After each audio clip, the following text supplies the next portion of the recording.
acid.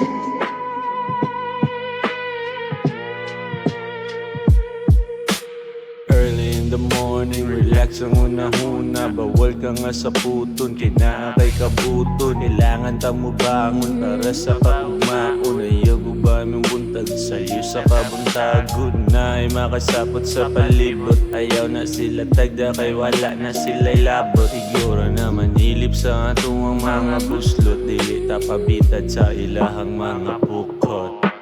Kao galingon mo yun na ha. Dili ka pwede mawag tangan manugana. Kailangan putang permi atong gasolina.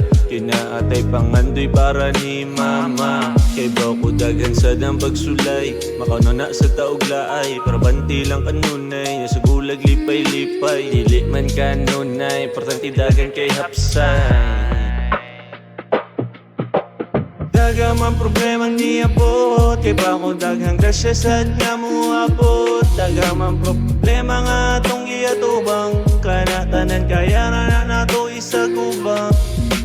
Dagamang problemang niabot. Kay ba ko daghang grasya sad nga muabot. Dagamang problema nga atong giatubang. Kanatanan kaya na nato isagubang. Panahon grabe kalisod. Unsa pa may dugayan, ato na ng lihukan. Wala na ikusikan, daghang kayong gatanaw sa ato ang palibot. Nga naguwat atong pangandoy, dili na to makabot. Edad kay nagtubo, di ta permi nga batanon. Maabot ang panahon, magmahay sa kagahapon. Ug mao na realidad, kadili ikabalibad.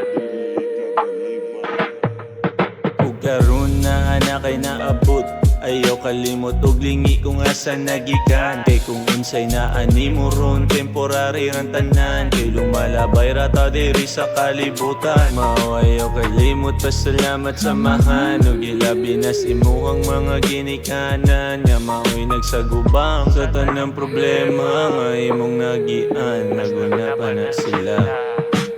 Dagamang problemang niabot. Kay ba ko daghang grasya sad nga muabot. Dagamang problema nga atong giatubang. Kanatanan kaya na nato isagubang.